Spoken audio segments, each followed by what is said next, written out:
Nom de Dieu! C'était pas mauvais, c'était très mauvais. Voilà, exactement. Alors reprenons. Salut à tous, j'espère que vous allez bien. Aujourd'hui, on se retrouve avec un nouveau format.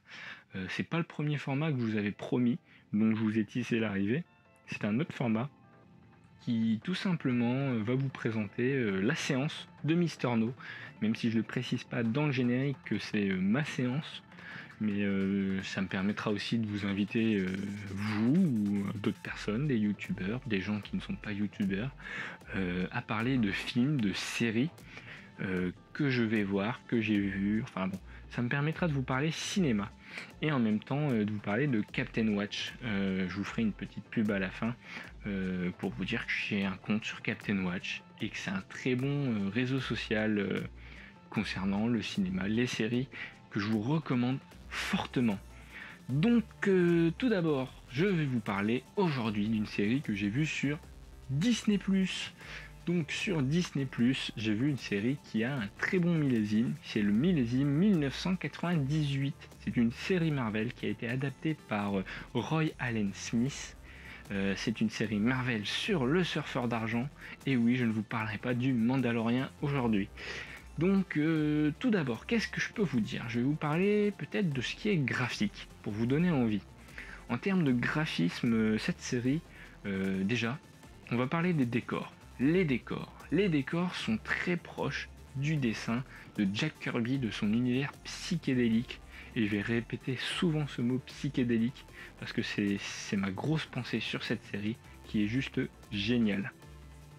Donc tout d'abord, c'est une série qui a 13 épisodes de 20 minutes à peu près. Donc c'est vraiment une très très bonne série. Pourquoi c'est une très très bonne série en plus de ses décors à la Jack Kirby?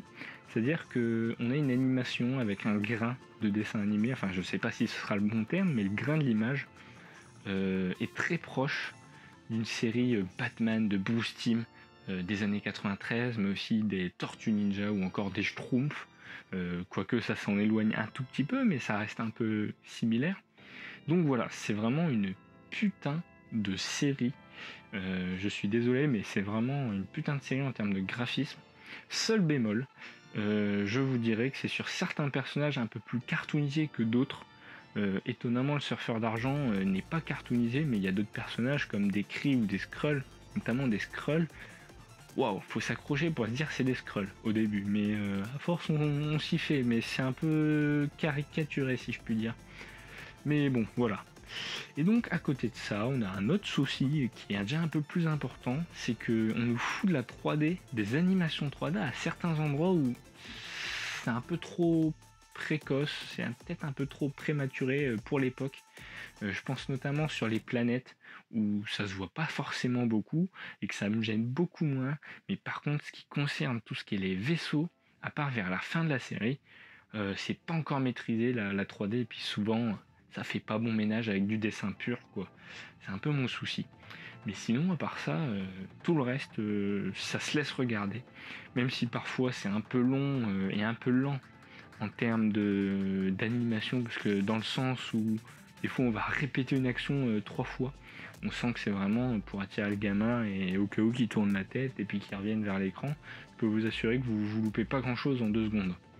Et tant que vous entendez, c'est bon. Par contre, sur le scénario, alors là j'ai des choses à dire. Sur le scénario de ces épisodes, on va voir les origines du surfeur d'argent plus ses mésaventures, qui sont fort intéressantes. Déjà, ne serait-ce que sur les personnages, on a les Kree, les Skrulls, on a Galactus, le surfeur d'argent, mais pas que. On a tout un catalogue de personnages de l'univers Marvel cosmique. Donc tout ce qui est cosmique dans l'univers Marvel, on va le retrouver, si c'est pas presque tout. Enfin bon, on a une bonne partie. On se retrouve un peu dans des histoires dans le style de Kirby, de Lee ou encore de tout simplement Jim Starlin. Il y a des histoires assez rocambolesques.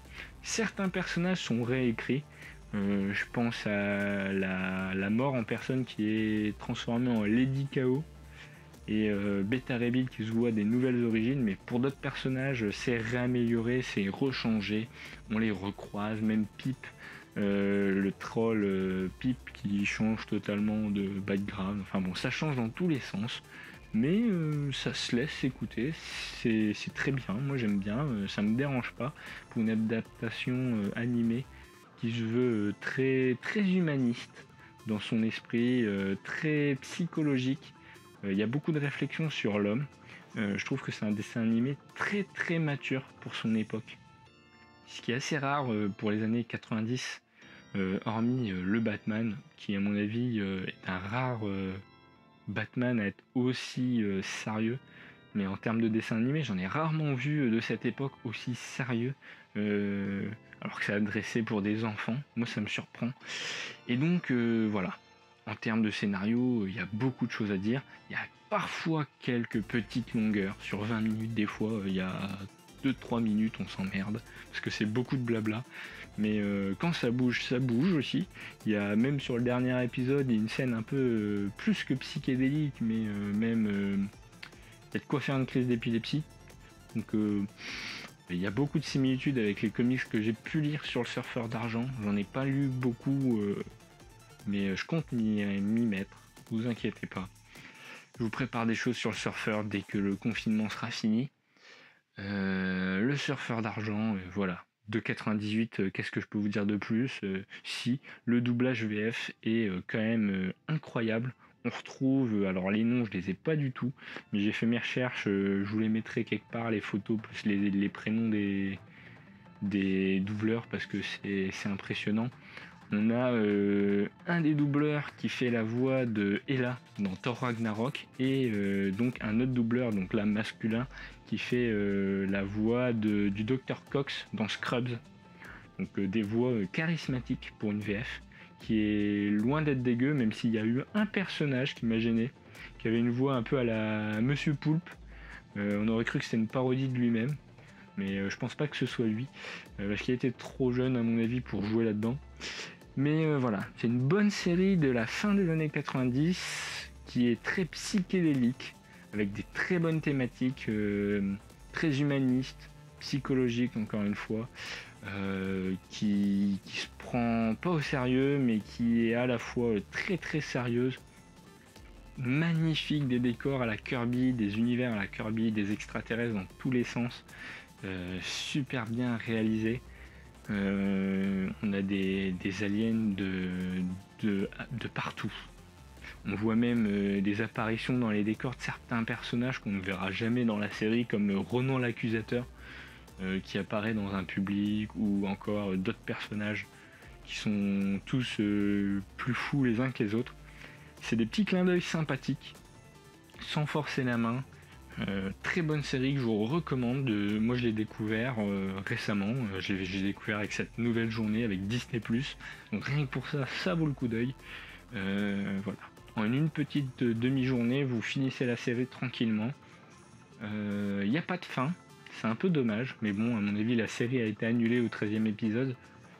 Peut-être par manque d'audience parce que c'est trop sérieux. Mais en tout cas, il y a un très bon truc à dire là-dessus, c'est vraiment parfait. Moi je me retrouve dans l'univers des comics comme je vous l'ai dit, même s'il y a des choses qui changent, mais ça reste une très bonne série que je vous conseille. Donc ma note sur Captain Watch, je lui mettrai un très bien, parce que voilà, c'est pas parfait, notamment à cause des trucs en 3D mélangés avec des images classiques de dessins animés. Mais par contre, ouais, il y a quelques petites longueurs aussi, mais sinon, voilà, il n'y a pas de gros défauts. Pour les années 90, même si c'est la fin, waouh, c'est pas la meilleure série Marvel, mais c'en est une très bonne. Contrairement à d'autres que j'ai pu voir étant jeune, waouh, ça relève le défi et c'est magnifique. Seul petit bémol, si je pourrais dire aussi qu'il y a très peu d'interaction avec la Terre dans cette série, mais ce qui est pas plus mal. Ça change de se dire bah ouais, on parle pas trop des humains et tant mieux, on n'est pas le centre du monde. Donc voilà, ma note c'est très bien sur Captain Watch. Donc je vais vous laisser avec cette super bonne série qui est disponible sur Disney+ depuis aujourd'hui. Donc aujourd'hui, sans doute demain, quand vous aurez cette vidéo, ou après-demain, je ne sais pas. Je vous invite à vous abonner, comme d'habitude, à laisser la petite cloche pour recevoir d'autres notifications. Je vous invite à me dire dans les commentaires ce que vous pensez de cette critique, si c'est trop long. Voilà, je débute dans dans ce que je dis sur des films, sur des séries. Donc je peux très bien comprendre que vous trouvez ça long, s'il faut que je fasse d'autres trucs, voilà. N'hésitez pas à être très critique, ça ne me blessera pas. Au contraire, je suis là pour progresser. C'est une première pour le coup. Et je vous invite tout simplement à laisser des pouces en l'air si ça vous a plu que je vous parle du Silver Surfer des années 98. Merci à vous, prenez soin de vous. Ciao. Je t'invite à me rejoindre et à m'ajouter sur Captain Watch. Tu pourras consulter sur mon profil toutes mes envies cinéma. Tu pourras aussi voir tous les films et séries que j'ai notés. Et le meilleur dans tout ça, c'est que tu pourras me défier pour que je regarde un film ou une série de ton choix.